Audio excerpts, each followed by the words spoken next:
أعوذ بالله من الشيطان الرجيم بسم الله الرحمن الرحيم إن الحمد لله نحمده ونستعينه ونستغفره ونعوذ بالله من شرور أنفسنا ومن سيئات أعمالنا من يهده الله فلا مضل له ومن يضلل فلا هادي له وأشهد أن لا إله إلا الله وحده لا شريك له وأشهد أن محمدا عبده ورسوله يا أيها الذين آمنوا اتقوا الله حق تقاته ولا تموتن إلا وأنتم مسلمون يا أيها الناس اتقوا ربكم الذي خلقكم من نفس واحدة وخلق منها زوجها وبث منهما رجالا كثيرا ونساء واتقوا الله الذي تساءلون به والأرحام إن الله كان عليكم رقيبا يا أيها الذين آمنوا اتقوا الله وقولوا قولا سديدا يصلح لكم أعمالكم ويغفر لكم ذنوبكم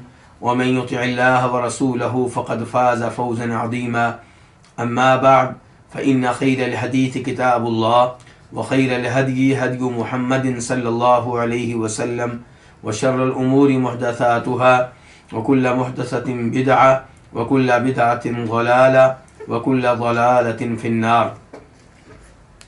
قال تعالى لن تنالوا البر حتى تنفقوا مما تحبون وما تنفقوا من شيء فإن الله به عليم.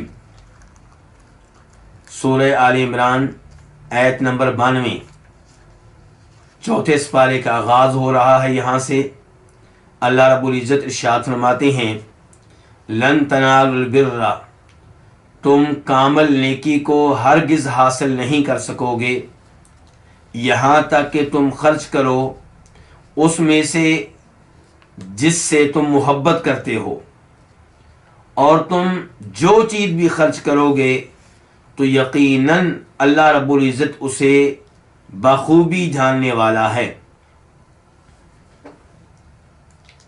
اس آیت کے الفاظ اور مفردات: لن تنالوا البر، لن کا معنی ہرگز نہیں، یہ نفی کے لیے ہے، اور تنالو یہ اصل میں تھا تنالونا، یعنی کہ تنالو کے بعد نون بھی تھا، تو تنالون فعل مضارع جمع کے لیے اس کا واحد ہوتا ہے تنالو. لیکن جب تنالونا سے پہلے لن آیا تو لن کی وجہ سے تنالو کے آخر سے نون کو گرا دیا گیا، اور لن کی وجہ سے تنالو کا معنی نفی والا ہو گیا. پہلے معنی کیا تھا؟ تم حاصل کرتے ہو یا تم حاصل کر لو گے. اب لن کی وجہ سے معنی کیا ہو گیا؟ تم ہرگز حاصل نہیں کر سکو گے. تو لن کی وجہ سے تنالون کا معنی ایک تو مثبت کی بجائے منفی ہو گیا، دوسرے نمبر پہ زمانہ حال اور استقبال کی بجائے صرف اور صرف مستقبل ہو گیا. پہلے معنی تھا کہ تم حاصل کرتے ہو یا کر لو گے، اب ایک ہی معنی ہے، ایک ہی زمانہ ہے کہ تم ہرگز حاصل نہیں کر سکو گے. البر کامل نیکی، نیکی کا اعلیٰ ترین درجہ، حتی یہاں تک کہ تنفقو تم خرچ کرو. تنفقو اصل میں کیا تھا؟ تنفقونا، فعل مضارع جمع کے لیے اس کا واحد کیا ہوتا ہے؟ تنفقو، تو خرچ کرتا ہے یا کرے گا. تنفقون تم سب خرچ کرتے ہو یا کرو گے. لیکن جب اس سے پہلے حتی آیا تو تنفقون کے آخر سے نون گرا دیا گیا. تو تم ہرگز اعلیٰ درجے کی نیکی حاصل نہیں کر سکو گے یہاں تک کہ تم خرچ کرو. مما اصل میں کیا تھا؟ من ما، دو الفاظ ہیں من اور ما. اس میں سے جو، من کا معنی سے، اور یہ من تبعیدیہ ہے، بعض کا معنی دیتا ہے، کچھ کا معنی دیتا ہے. اور ما اسم موصول الذی کے معنی میں جو جس سے تحبون تم محبت کرتے ہو، فعل مضارع ہے جمع کے لیے ہے، اس کا واحد کیا ہوتا ہے؟ تحبو، جی تو محبت کرتا ہے یا کرے گا، تحبون تم محبت کرتے ہو یا کرو گے، یا کرو گے۔ اب معنی کیا ہوا کہ تم نیکی کا کامل درجہ ہرگز حاصل نہیں کر سکو گے یہاں تک کہ تم خرچ کرو اس میں سے جس سے تم محبت کرتے ہو، جس کو تم عزیز رکھتے ہو۔ وما تنفقوا من شيء فإن الله به عليم۔ وما دو الفاظ ہیں، واو جس کا معنی اور ما یہاں پہ اس میں شرط ہے، جازم ہے۔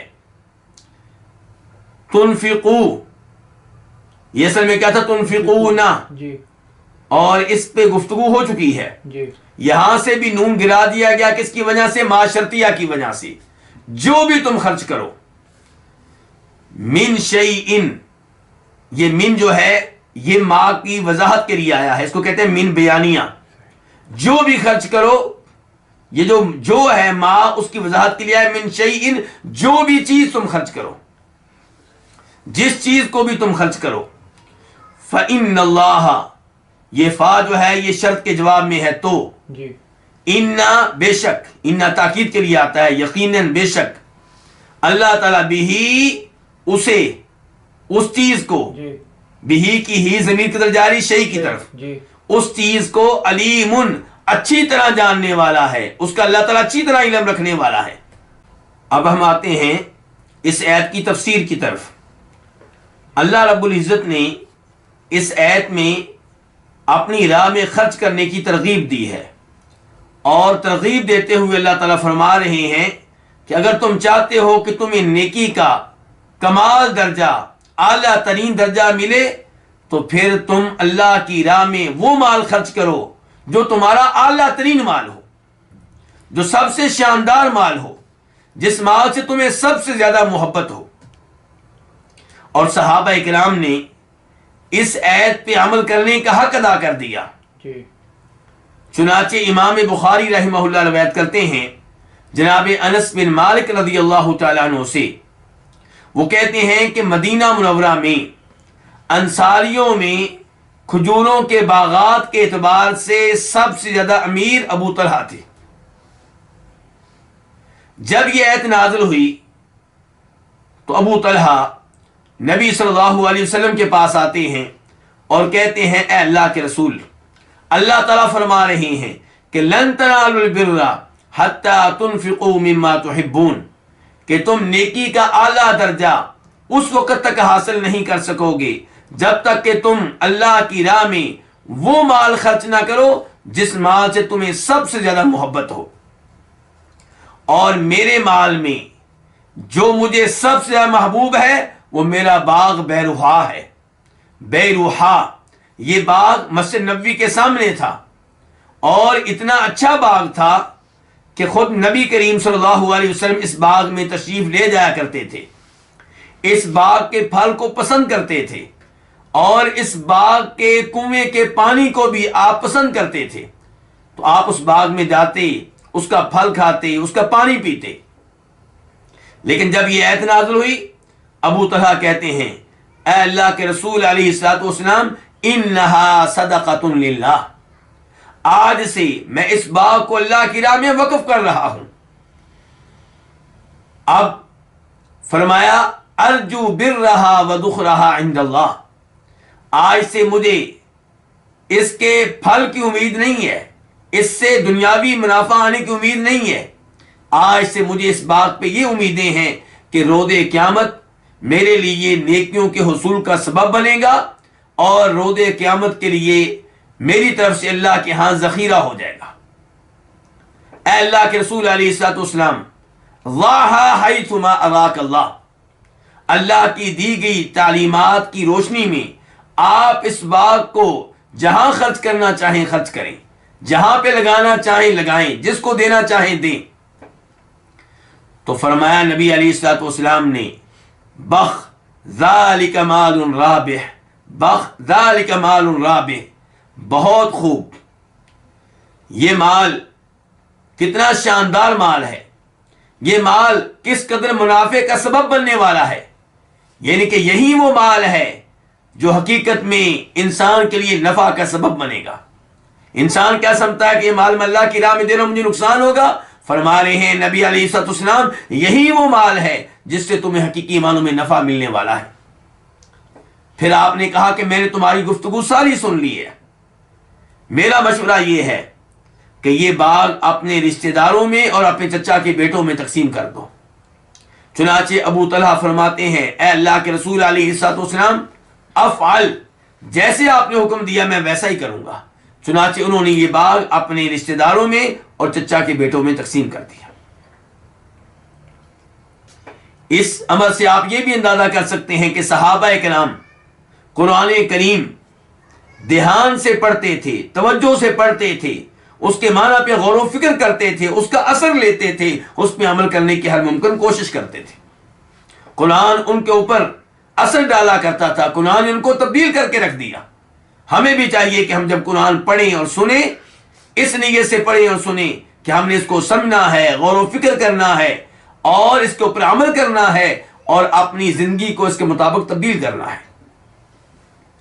لن تنالوا البر حتى تنفقوا مما تحبون، تم ہرگز نیکی کے کمال درجے کو حاصل نہیں کر سکو گے یہاں تک کہ تم خرچ کرو اس مال میں سے جس سے تمہیں محبت ہے۔ اور انسان کو اپنے سارے مال سے محبت ہوتی ہے۔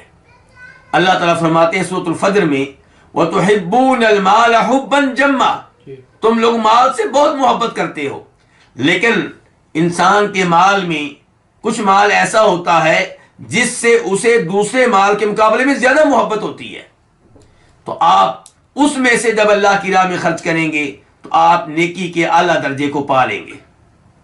اللہ رب العزت نے سورہ دہر میں اپنے نیک بندوں کا تذکرہ کیا تو فرمایا وَيُطْعِمُونَ الطَّعَامَ عَلَى حُبِّهِ مِسْكِينًا وَيَتِيمًا وَأَسِيرًا، اللہ کے نیک بندوں کے اوصاف میں سے ایک وصف یہ ہے، ان کی عظیم خوبیوں میں سے خوبی یہ ہے کہ وہ کھانے سے محبت کرتے ہیں، کھانے کی چاہت ہوتی ہے، کھانے کی خواہش ہوتی ہے، لیکن اپنی خواہش کو نظر انداز کرتے ہوئے، اپنے آپ کو نظر انداز کرتے ہوئے وہ کھانا مسکینوں کو، یتیموں کو، قیدیوں کو دے دیتے ہیں۔ مما تحبون، میں نے گزارش کی تھی من کون سا ہے؟ تبعیضیہ جی، بعض کے معنی۔ اس کا مطلب یہ ہوا کہ آپ اپنے محبوب ترین مال میں سے کچھ حصہ اللہ کی راہ میں دے دیں تو آپ کو نیکی کا کامل ترین درجہ مل جائے گا۔ کچھ علماء کرام کہتے ہیں کہ من تبعیضیہ نہیں ہے، یہ من بیان جنس کے لیے ہے۔ صحیح، یہ من یہ بتا رہا ہے کہ مال میں وہ مال خرچ کرو جس مال سے تمہیں اللہ کی راہ میں محبت ہے، وہ مال اللہ کی راہ میں خرچ کرو جس سے تمہیں محبت ہے، وہ مال اللہ کی راہ میں خرچ کرو۔ تو جب ہم کہیں گے کہ من جنس کے بیان، جنس کی وضاحت کے لیے ہے، تو پھر اس کا مطلب یہ ہوگا کہ نیکی کا اعلیٰ درجہ تب ملے گا جب آپ اپنا وہ سارا مال اللہ کی راہ میں دے دیں جس مال سے آپ کو بہت محبت ہے۔ پھر یہ سوال پیدا ہوگا کہ کیا اللہ کی راہ میں انسان اپنا سارا مال خرچ کر سکتا ہے؟ تو گزارش یہ ہے کہ اگر انسان یہ سمجھتا ہے کہ میں اللہ کی راہ میں سارا مال خرچ کرنے کے بعد صبر کروں گا، اللہ پہ توکل اور بھروسہ رکھوں گا، لوگوں سے مانگوں گا نہیں، لوگوں سے سوال نہیں کروں گا، بلکہ میرے پاس ایسے ذرائع ہیں جن سے مزید مال میں کما سکتا ہوں، مزید مال میں حاصل کر سکتا ہوں، تو ایسا شخص اللہ کی راہ میں سارا مال بھی خرچ کر دے تو اس میں کوئی حرج نہیں ہے۔ ابو داؤد ترمذی کی روایت ہے کہ نبی کریم صلی اللہ علیہ وسلم نے صحابہ کرام کو ترغیب دی کہ اللہ کی راہ میں مال خرچ کریں، تو جناب ابو بکر اپنے گھر کا سارا مال لے آئے تھے، جناب عمر فاروق اپنے گھر کا آدھا مال لے آئے تھے۔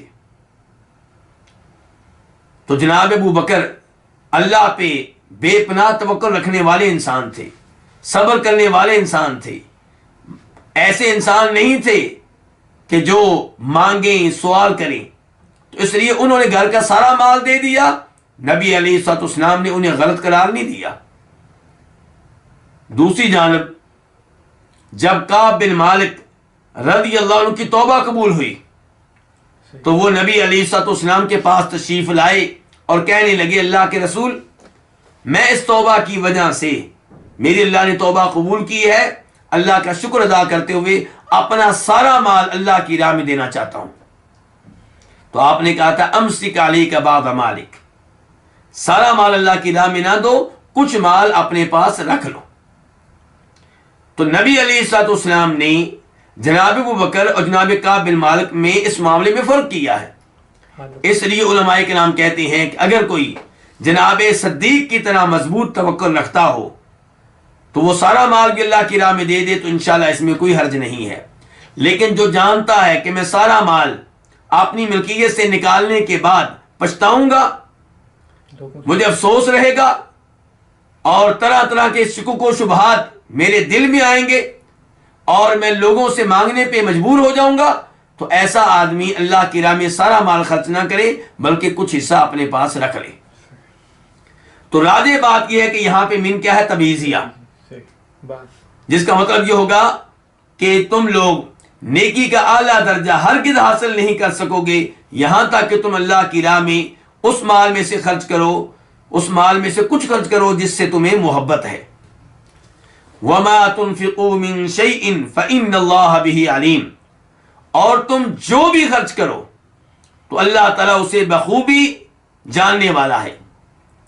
یہاں پہ انسان کو خوشخبری دی جا رہی ہے کہ جو مال بھی آپ ایمان کی حالت میں، توحید کی حالت میں، اخلاص اللہ کو راضی کرنے کے لیے اخلاص کے ساتھ خرچ کریں گے تو اجر و ثواب اس کا آپ کو ملے گا، وہ اللہ کی راہ میں خرچ کیا ہوا ضائع نہیں جائے گا۔ اللہ سے کوئی بھی آپ کا مال مخفی نہیں ہے۔ فَمَن يَعْمَلْ مِثْقَالَ ذَرَّةٍ خَيْرًا يَرَهُ، جو بھی آپ نیکی کریں گے تو اس کا بدلہ آپ پائیں گے، اس پہ اجر و ثواب آپ کو ملے گا۔ اس کے ساتھ ساتھ ان الفاظ سے یہ بھی پتہ چل رہا ہے کہ اللہ رب العزت علم کے لحاظ سے ہر چیز کا احاطہ کیے ہوئے ہیں، کوئی بھی چیز اللہ کے علم سے باہر نہیں ہے۔ آپ اللہ کی راہ میں بہترین مال دیں یا ہلکا مال دیں، تھوڑا دیں یا زیادہ دیں، اللہ ایک ایک چیز سے واقف ہے، ایک ایک چیز اللہ تعالیٰ کے علم میں ہے۔ اور اس آیت کے آخری حصے سے یہ بھی پتا چلا کہ آپ اللہ کی راہ میں وہ مال بھی خرچ کر سکتے ہیں جس مال سے آپ کو اعلیٰ درجے کی محبت نہیں ہے بلکہ کم محبت ہے، وہ بھی آپ اللہ کی راہ میں خرچ کریں گے تو اس پہ بھی اجر و ثواب ملے گا۔ لیکن جب اللہ کی راہ میں وہ مال خرچ کریں گے جو آپ کو بہت زیادہ محبوب ہے تو پھر اللہ کی طرف سے نیکی کامل درجے کی آپ کو ملے گی۔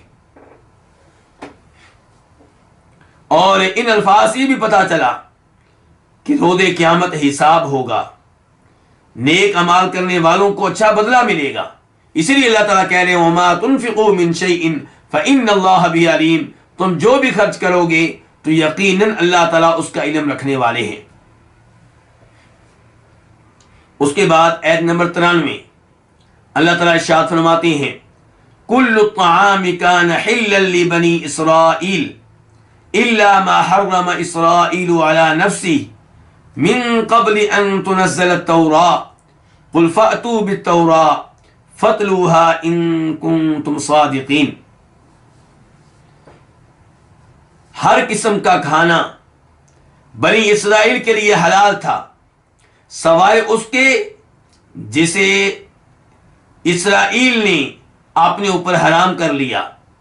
تورات کے نازل کیے جانے سے پہلے آپ کہہ دیں تم تورات لے کر آؤ، پس اس کی تلاوت کرو، اسے پڑھو اگر تم ہو سچے۔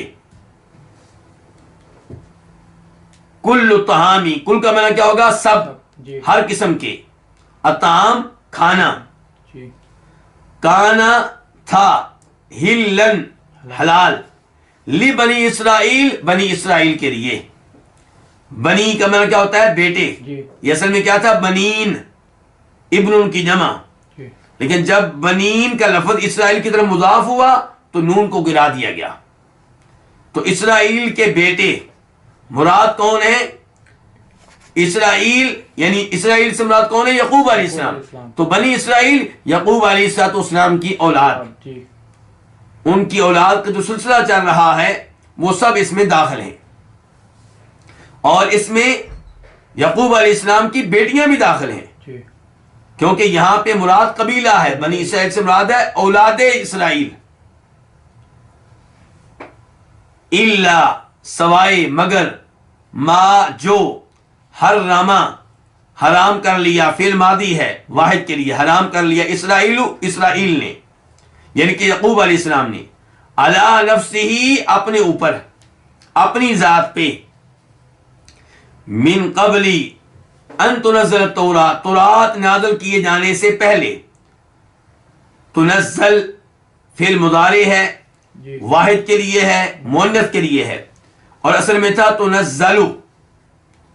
تنزل کا معنی کیا؟ اتاری جاتی ہے، لیکن ان آیا تو ان کی وجہ سے لام کے اوپر ضمہ کی بجائے کیا؟ فتح، فتح، جی پیش کی بجائے زبر، تو ان کی وجہ سے تنزل کا معنی مصدر والا ہو گیا، تورات نازل کیے جانے سے پہلے.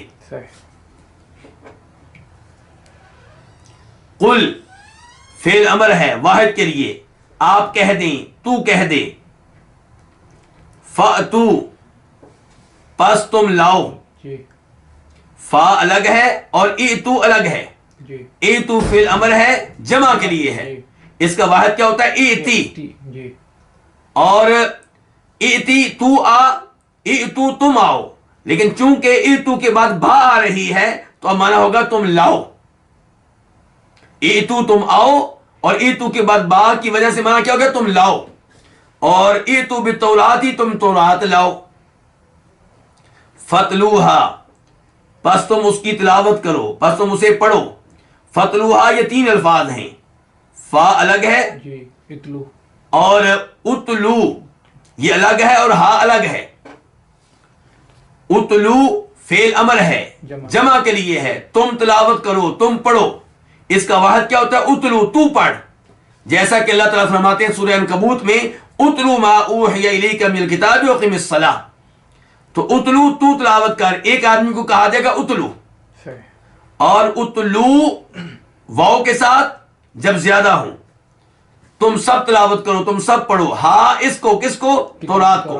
جی ان اگر شرطیہ ہے، کن تم ہو، فعل ماضی ہے جمع کے لیے، صادقین یہ صادق کی جمع ہے، جی صادق سچ کہنے والا، سچ بولنے والا، صادقین سچ بولنے والا. سچ بولنے والے.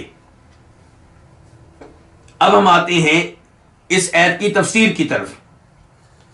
اللہ رب العزت نے اس ایت میں وعدے کیا ہے کہ بنی اسرائیل کے لیے سب کے سب کھانے کیا تھے؟ حلال تھے. پھر کیا ہوا؟ پھر کچھ کھانے اسرائیل علیہ السلام نے، یعقوب علیہ السلام نے اپنے اوپر حرام کر لیے. اور یہ کب کی باتیں ہیں؟ تورات نازل کیے جانے سے پہلے کی باتیں ہیں. تورات کس پہ نازل ہوئی ہے؟ موسیٰ علیہ السلام پہ. جی اور یہ کھانے کس نے حرام کیے؟ یعقوب علیہ السلام نے. تو یعقوب علیہ السلام موسیٰ علیہ السلام سے بہت پہلے گزرے ہیں. جی اس ایت میں اللہ تعالی ہمیں کیا پیغام دے رہے ہیں؟ اس ایت سے ہمیں کیا معلوم ہو رہا ہے؟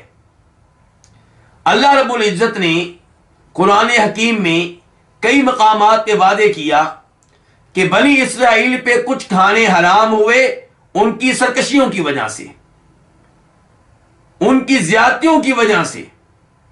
چنانچہ اللہ تعالیٰ فرماتے ہیں سورہ نساء میں آیت نمبر 160 میں، فَبِظُلْمٍ مِّنَ الَّذِينَ هَادُوا حَرَّمْنَا عَلَيْهِمْ طَيِّبَاتٍ أُحِلَّتْ لَهُمْ وَبِصَدِّهِمْ عَن سَبِيلِ اللَّهِ كَثِيرًا، کہ یہودیوں کے ظلم کی وجہ سے ہم نے ان پہ کئی اچھی چیزیں حرام کر دیں جو ان کے لیے پہلے حلال تھیں.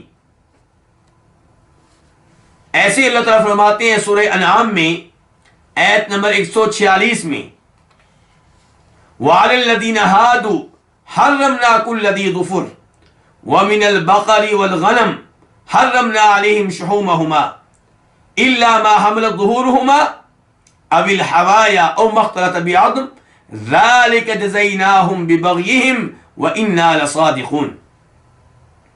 اللہ تعالیٰ کہتے ہیں کہ یہودیوں پہ ہم نے ہر ناخن والے کو حرام کر دیا، یعنی کہ ہر اس جانور اور پرندے کو ہم نے حرام کر دیا جس کے ناخن تھے. مراد کیا ہے؟ مراد یہ ہے کہ پنجوں میں. جس کے پنجے آپس میں جڑے ہوئے تھے. کچھ جانور ایسے ہوتے ہیں جن کے پاؤں کی انگلیاں الگ الگ ہوتی ہیں، صحیح. اور کچھ ایسے ہیں جن کے پاؤں کی انگلیاں الگ الگ نہیں ہوتی. تو اللہ تعالیٰ کہتے ہیں کہ ہم نے ان کے اوپر ہر ناخن والے جانور و پرندے کو حرام کر دیا، جیسے شتر مرغ ہے، جیسے اونٹ ہے. تو یہ چیزیں اللہ نے ان پہ کیا کر دی؟ حرام کر دی. اللہ تعالیٰ اس کے بعد فرماتے ہیں ایسے ہی ہم نے بکریوں اور گایوں کی چربی ان پہ حرام کر دی، سوائے اس چربی کے جو ان کی پشت کے اوپر ہو، یا ان کی انتڑیوں کے ساتھ لگی ہو، یا ہڈی کے ساتھ لگی ہو. اللہ تعالیٰ کہتے ہیں کہ یہ چیزیں ہم نے کیوں حرام کی؟ یہ ان کی سرکشی کا ہم نے ان کو بدلہ دیا، سرکشی کی وجہ سے ان کو سزا دی. یہ دو آیتیں وعدے کر رہی ہیں کہ بنی اسرائیل پہ کئی چیزیں حرام کیوں ہوئی ہیں؟ ان کی سرکشیوں کی وجہ سے، جی. ان کے ظلم کی وجہ سے. لیکن یہودیوں نے اس پہ اعتراض کیا، کہنے لگے کہ جو چیزیں ہمارے اوپر حرام ہیں یہ تو ابراہیم علیہ السلام کے زمانے سے حرام چلی آ رہی ہیں. کون کہتا ہے کہ ہمارے ظلم کی وجہ سے اور ہماری سرکشیوں کی وجہ سے چیزیں حرام ہوئی ہیں؟ تو اللہ نے اس آیت میں چیلنج دیا کہ تم ذرا تورات لے کر آؤ، اس کی تلاوت کرو، تورات سے تمہیں پتا چل جائے گا کہ جو ہم کہہ رہے ہیں وہ سچ ہے. اور اللہ نے قرآن حکیم میں بھی کہا ہے وَإِنَّا لَصَادِقُونَ، کہ ہم کہہ رہے ہیں کہ یہ چیزیں ہم نے ان پہ حرام کی ہیں ان کی سرکشیوں کی وجہ سے، یہ بات کہنے میں ہم بالکل سچے ہیں.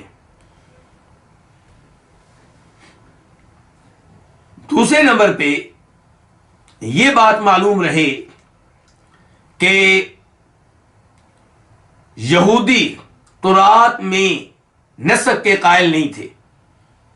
یہودیوں کا عقیدہ ہے کہ اللہ نے جو حکم نازل کر دیا وہ کبھی بھی منسوخ نہیں ہو سکتا. کیوں؟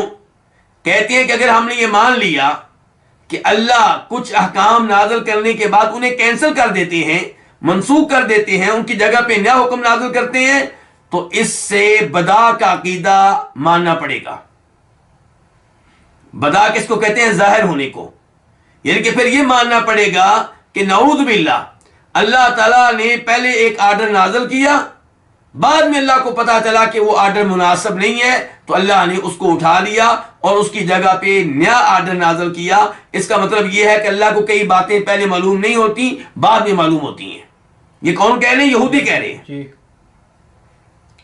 تو اللہ رب العزت نے وعدے کیا کہ نسخ جو ہے وہ تو تمہاری شریعت میں بھی موجود ہے، بلکہ یہاں پہ میں یہ وعدے کر دوں کہ یہودیوں نے جن اسباب کی وجہ سے جناب عیسیٰ علیہ السلام کی تکذیب کی تھی، انہیں جھوٹا قرار دیا تھا، ان کی نبوت اور رسالت کو ماننے سے انکار کر دیا تھا، ان اسباب میں سے ایک سبب یہ تھا کہ یہ تورات میں حرام کی گئی کئی چیزوں کو حلال کیوں قرار دیتے ہیں. کیونکہ عیسیٰ علیہ السلام نے کہا تھا، جیسا کہ سورہ ال عمران میں عیسیٰ علیہ السلام کے الفاظ مذکور ہیں، انہوں نے بنی اسرائیل سے آ کر کہا تھا وَلِأُحِلَّ لَكُمْ بَعْضَ الَّذِي حُرِّمَ عَلَيْكُمْ، میں اس لیے آیا ہوں کہ جو چیزیں تم پہ حرام کی گئی ہیں ان میں سے بعض کو حلال قرار دے سکوں. تو تورات میں کچھ چیزیں حرام قرار دی گئیں، عیسیٰ علیہ السلام اعلان کر رہے ہیں کہ ان میں سے کئی چیزوں کو میں حلال قرار دے رہا ہوں. تو یہودیوں نے کہا کہ نسخ ممکن نہیں ہے. اگر یہ اللہ کے سچے نبی ہوتے تو یہ اللہ تعالیٰ کے نازل کردہ احکام کو منسوخ نہ کرتے. یہی اعتراض یہودیوں نے قرآن حکیم پہ بھی کیا کہ اگر یہ اللہ کی طرف سے نازل کردہ کتاب ہے تو اس میں نسخ کیوں ہے؟ کچھ آیتیں منسوخ اور کچھ ناسخ کیوں ہیں؟ کچھ آیتیں کینسل کیسے ہو گئیں؟ نسخ ماننے کی وجہ سے اللہ رب العزت کی ذات پہ اعتراض لازم آتا ہے. تو گزارش یہ ہے کہ یہ یہودیوں کی غلط فہمی ہے. ہمارا عقیدہ یہ ہے کہ اللہ تعالیٰ جب وہ آرڈر نازل کرتے ہیں جس کو اللہ نے بعد میں منسوخ کرنا ہوتا ہے تو نازل کرتے ہوئے اللہ کے علم میں ہوتا ہے کہ میں اس کو منسوخ کروں گا، میں اس کو کینسل کروں گا. اللہ اسے نازل کرتے ہیں چند سالوں کے لیے، اور اللہ کے علم میں پہلے سے ہوتا ہے کہ میں کتنے سالوں کے لیے اس کو نازل کر رہا ہوں. کتنے مہینوں کے لیے اس کو نازل کر رہا ہوں، کتنے دنوں کے لیے اس کو نازل کر رہا ہوں۔ ایسا نہیں ہے کہ اللہ کو نازل کرنے کے بعد پتہ چلتا ہے کہ یہ غیر مناسب ہے، اور نہ ہی پہلا حکم غیر مناسب ہوتا ہے، بالکل، لیکن جو حکم اللہ نے پہلے نازل کیا ہوتا ہے وہ اتنی مدت کے لیے مناسب ہوتا ہے جتنی مدت کے لیے اللہ نے اس کو برقرار رکھا ہوتا ہے۔ جب اللہ اس کو اٹھا لیتے ہیں، کینسل کر دیتے ہیں، اب وہ مناسب نہیں ہے۔ صحیح، تو اللہ تعالیٰ ناسخ منسوخ دونوں کے بارے میں پہلے سے جانتے ہیں کہ بندوں کی مصلحت کس میں ہے، کس زمانے میں، کس سال میں، کس مہینے میں بندوں کی مصلحت اس حکم میں ہے، اور کس زمانے میں بندوں کی مصلحت دوسرے حکم میں ہوگی۔ اور یہ تو میں سمجھا رہا ہوں کہ نسخ کا عقیدہ، اس کی وجہ سے اللہ کی ذات پہ کوئی اعتراض لازم نہیں آتا۔ دوسرے نمبر پہ اللہ تعالیٰ نے اس آیت میں وعدہ کیا کہ نسخ تو تمہاری شریعت میں بھی موجود ہے۔ بہت سی چیزیں پہلے حلال تھیں، پھر تمہارے نبیوں میں سے ایک نبی جناب یعقوب علیہ السلام، جن کی طرف تمہاری نسبت ہے، بنی اسرائیل، انہوں نے وہ چیزیں اپنے اوپر حرام کی، اور پھر اللہ نے ان کی حرمت کا اعلان تورات میں بھی کیا، اور اس معاملے کی وضاحت آپ کو تورات سے مل جائے گی۔ تورات لاؤ، اسے پڑھو، اس کی تلاوت کرو۔ امام احمد اپنی مسند میں روایت کرتے ہیں جناب عبداللہ ابن عباس رضی اللہ تعالیٰ عنہما سے کہ یہودی نبی علیہ الصلوۃ والسلام سے آ کر 4 سوال کرتے ہیں۔ ان میں سے ایک سوال یہ تھا کہ آپ یہ بتائیں کہ یعقوب علیہ السلام جب بیمار ہوئے تھے تو انہوں نے جو منت مانی تھی وہ کیا تھی؟ تو نبی علیہ السلام نے بتایا کہ انہوں نے یہ منت مانی تھی کہ اگر میں ٹھیک ہو گیا تو جو چیز کھانوں میں سے سب سے زیادہ مجھے محبوب ہے اس کو میں اپنے اوپر حرام کر لوں گا، اور جو چیز مشروبات میں سے مجھے سب سے زیادہ محبوب ہے میں اسے بھی اپنے اوپر حرام کر لوں گا۔ چنانچہ جب انہیں شفا ملی، صحت یاب ہوئے، تو انہوں نے اپنے اوپر اونٹ کے گوشت کو بھی حرام کر لیا اور اونٹنی کے دودھ کو بھی اپنے اوپر حرام کر لیا، اور یہ دونوں چیزیں انہیں بہت زیادہ محبوب تھیں، اور ان کے زمانے میں اس قسم کی نظر ماننا جائز تھا۔ تو نبی علیہ السلام نے جواب دیا تو یہودیوں نے تصدیق کی کہ آپ کا جواب ٹھیک ہے۔ تو آپ نے اس موقع پہ کہا تھا اے اللہ گواہ ہے کہ یہ مان رہے ہیں کہ میرا جواب ٹھیک ہے۔ اس آیت کے تعلق سے علماء کرام نے، علماء تفسیر نے یہ بھی لکھا ہے کہ یہودی اعتراض کرتے تھے نبی علیہ الصلوۃ والسلام پہ کہ یہ اپنی نسبت ابراہیم علیہ السلام کی طرف کرتے ہیں، جبکہ ابراہیم علیہ السلام کے دین میں اونٹ کا گوشت حرام ہے اور یہ اونٹ کا گوشت کھاتے ہیں۔ تو اللہ رب العزت نے اس آیت میں وضاحت فرمائی کہ ابراہیم علیہ السلام کے زمانے میں اونٹ کا گوشت حرام نہیں تھا، یہ بعد میں اسرائیل علیہ السلام نے، یعقوب علیہ السلام نے اپنے اوپر حرام کیا، اور تورات تو بہت بعد میں نازل ہوئی ہے۔ جی، تو ابراہیم علیہ السلام کے زمانے میں یہ چیزیں حرام نہیں تھی۔ تو اللہ تعالیٰ فرماتے ہیں کل الطعام کان حلا لبنی اسرائیل، سارے کے سارے کھانے بنی اسرائیل کے لیے حلال تھے، الا ما حرم اسرائیل علی نفسی، سوائے ان کھانوں کے جو خود اسرائیل علیہ السلام نے اپنے اوپر حرام کر لیے۔ کب حرام کیے؟ من قبل ان تنزل التوراۃ، تورات نازل کیے جانے سے پہلے۔ اس کا مطلب یہ ہے کہ من قبل ان تنزل التوراۃ، ان الفاظ کا تعلق حرما سے ہے کہ یعقوب علیہ السلام نے کچھ کھانے حرام کر لیے اپنے اوپر، کب؟ تورات نازل کیے جانے سے پہلے۔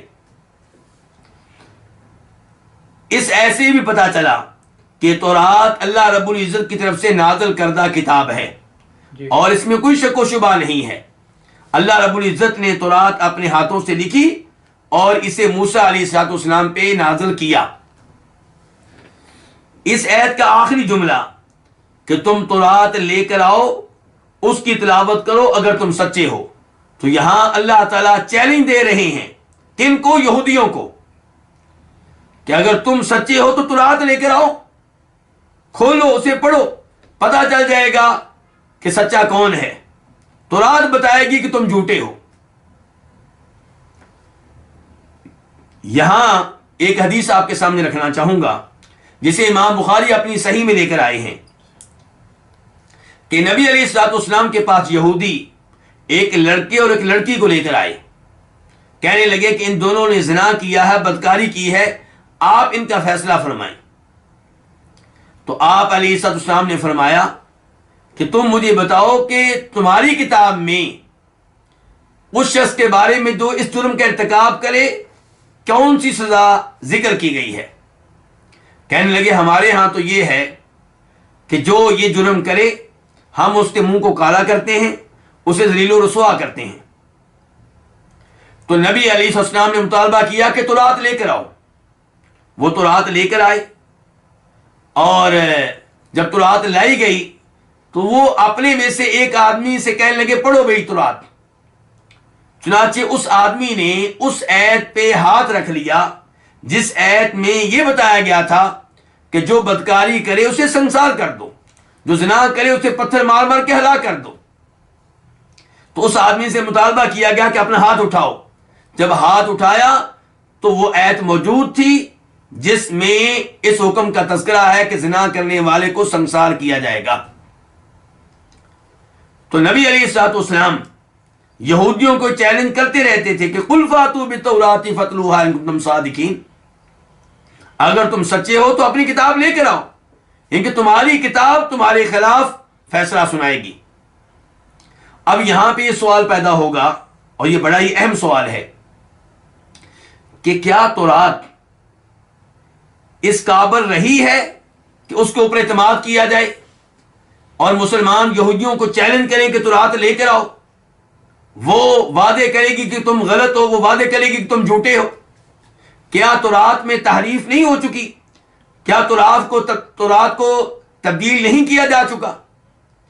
اگر تبدیل ہو چکی ہے تو پھر چیلنج کیوں دیا جا رہا ہے؟ بالکل۔ تو یاد رہے کہ مسلمانوں کا اس بات پہ اتفاق ہے کہ تورات میں تحریف ہوئی ہے، جی، اور وہ تحریف جس کے ہونے پہ اتفاق ہے وہ معنی کے لحاظ سے تحریف ہے۔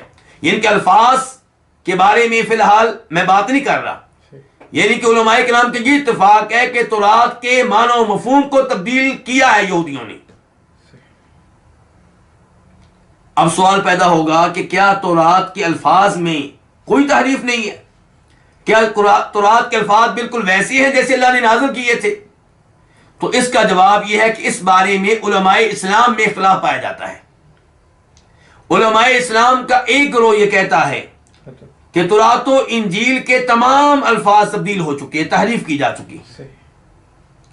دوسرا موقف علماء اسلام کا یہ ہے کہ تورات و انجیل کے تمام الفاظ تبدیل نہیں ہوئے، لیکن اکثر الفاظ تبدیل ہو چکے ہیں اور ان میں تحریف واقع ہو چکی ہے۔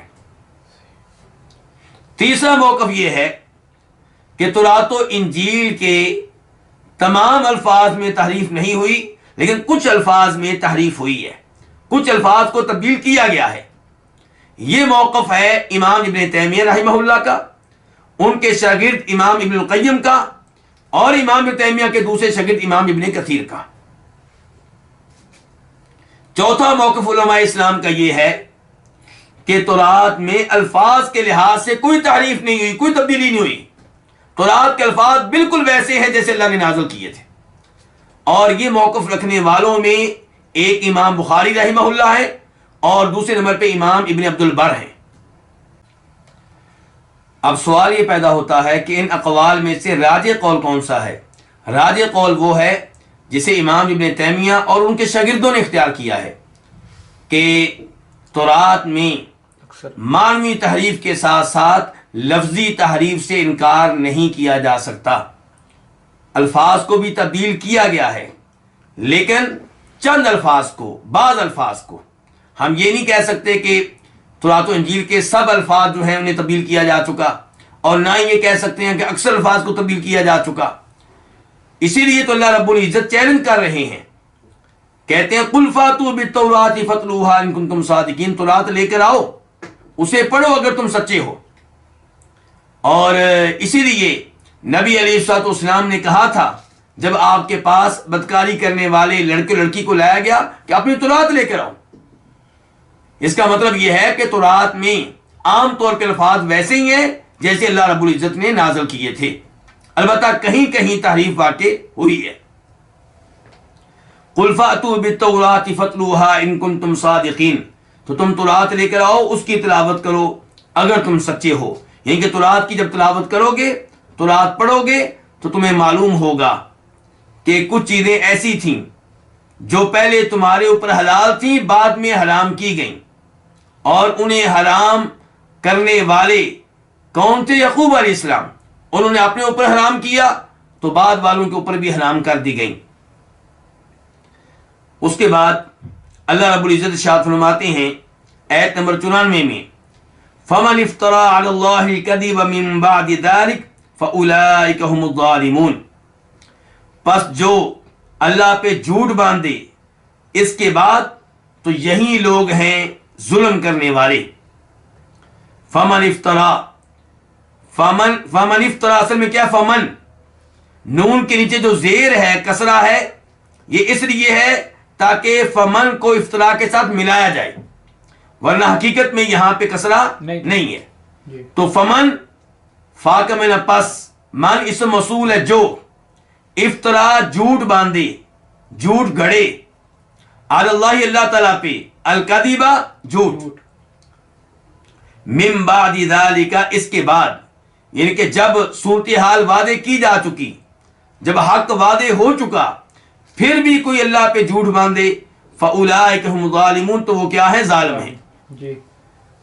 ذالک اس میں اشارہ ہے، اور فاولئک یہ فا فمن کے جواب میں ہے، تو اولئک یہی لوگ ہیں، یعنی کہ جو اللہ پہ جھوٹ باندھیں، ہم الظالمون یہی لوگ ہیں ظلم کرنے والے، اولئک یہی، اور ہم کا معنی کیا ہوتا ہے؟ وہ، تو ہم کے آنے سے اولئک کے معنی میں تاکید پیدا ہو گئی ہے اور حصر پیدا ہو گیا ہے، یہی لوگ ہیں الظالمون، ظالم ظلم کرنے والے۔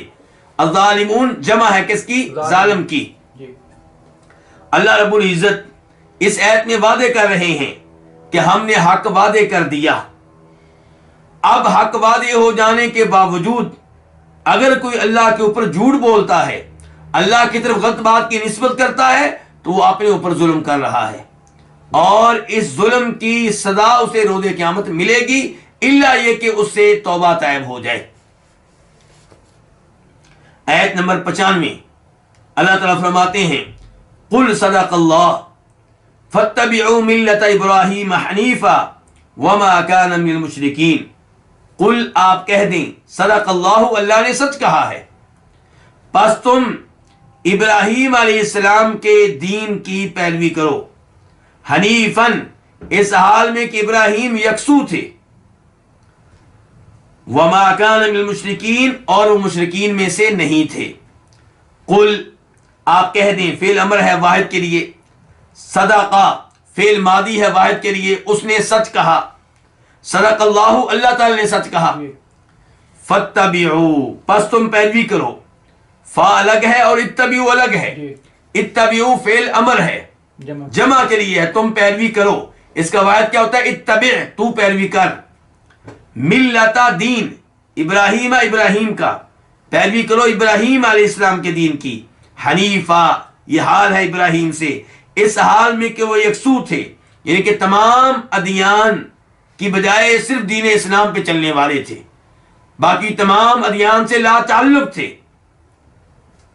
وما کانا، واو کا معنی اور ما نفی کے لیے، اور نہیں، کانا وہ تھا، وہ تھے، کون؟ ابراہیم، من المشرکین مشرکین میں سے، المشرکین جمع ہے المشرک کی، المشرک شرک کرنے والا، اللہ کے ساتھ اوروں کو شریک ٹھہرانے والا۔ اس آیت کی تفسیر کیا ہے؟ اللہ رب العزت اس آیت میں وعدے کر رہے ہیں کہ اللہ تعالیٰ نے سچ کہا ہے، جو بھی اللہ نے بیان کیا ہے، جو بھی اللہ نے نازل کیا ہے، وہ سچائی پہ مبنی ہے۔ اللہ کی دی گئی ہر خبر، اس کا تعلق ماضی سے ہو یا مستقبل سے، وہ سچائی پہ مبنی ہے۔ اور ان اخبار میں سے یہ خبر بھی ہے کہ بنی اسرائیل کے لیے سب کے سب کھانے حلال تھے، سوائے ان کھانوں کے جو خود اسرائیل علیہ السلام نے اپنے اوپر حلال کیے، اپنے اوپر حرام کیے، اور یہ حرام انہوں نے کب کیے؟ تو رات نازل کیے جانے سے بہت پہلے۔ جی تو اللہ رب العزت اس خبر میں بھی اور دیگر اخبار میں بھی جو بھی اللہ بات بتاتے ہیں اس میں اللہ تعالیٰ سچے ہیں۔ وَمَنْ أَصْدَقُ مِنَ اللَّهِ قِيلًا وَمَنْ أَصْدَقُ مِنَ اللَّهِ حَدِيثًا۔ اللہ تعالیٰ مختلف مقامات میں ارشاد فرماتے ہیں کہ اللہ سے بڑھ کر سچ کہنے والا کون ہوگا؟ تو اللہ رب العزت کا کلام، اس میں شک و شبہ کی کوئی گنجائش نہیں ہے۔ فَاتَّبِعُوا مِلَّةَ إِبْرَاهِيمَ حَنِيفًا، تو اس لیے تم کس کی پیروی کرو؟ ابراہیم علیہ السلام کے دین کی پیروی کرو۔ تو یہاں پہ ابراہیم علیہ السلام کے دین کی پیروی کا حکم دیا گیا ہے، عقیدے کے لحاظ سے، توحید کے لحاظ سے، شرک سے لا تعلقی اور بیزاری کے لحاظ سے۔ ورنہ جو شریعت کے کئی مسائل ہوتے ہیں نماز روزے کے لحاظ سے، وہ ایک نبی سے دوسرے نبی کے اوپر نازل کردہ احکام مختلف ہو سکتے ہیں، لیکن عقیدہ ایک ہے، توحید ایک ہے، آخرت میں عقیدے کے لحاظ سے سب نبی ایک ہیں۔ تو فرمایا فَاتَّبِعُوا مِلَّةَ ابراہیم، تم پیروی کرو ابراہیم علیہ السلام کے دین کی، حنیفہ، جو تمام ادیان سے بیزار اور لا تعلق تھے، صرف دین حنیف، دین اسلام پہ چلنے والے تھے، توحید پہ چلنے والے تھے، اور ان کا شرک سے کوئی تعلق نہیں تھا۔ جبکہ یہودی اور عیسائی یہ اپنی نسبت ابراہیم علیہ السلام کی طرف بھی کرتے ہیں اور شرک میں بھی مبتلا ہیں۔ عیسیٰ علیہ السلام کو اللہ کا بیٹا قرار دیتے ہیں، عیسیٰ علیہ السلام کو عیسیٰ علیہ السلام کو تین معبودوں میں سے ایک معبود قرار دیتے ہیں، اور یہودی عزیر علیہ السلام کو اللہ کا بیٹا قرار دیتے ہیں اور انہیں اللہ تعالیٰ کے ساتھ شریک کرتے ہیں۔ تو اللہ رب العزت نے ارشاد فرمایا ابراہیم علیہ السلام تو شرک سے پاک تھے، وہ تو توحید کے اوپر تھے، اگر تم اپنی نسبت ابراہیم علیہ السلام کی طرف کرتے ہو تو ان کے عقائد کو اپنا لو اور جناب محمد صلی اللہ علیہ وسلم پہ ایمان لے آؤ، جو دین ابراہیمی کے اوپر ہیں، جو ابراہیم علیہ السلام کے پیروکار ہیں۔ اللہ رب العزت سے دعا ہے کہ اللہ تعالی ہمیں قرآن حکیم صحیح معنوں میں سمجھنے کی اور اس پہ عمل پیرا ہونے کی توفیق عنایت فرمائے۔ وآخر دعوانا الحمد للہ رب العالمین۔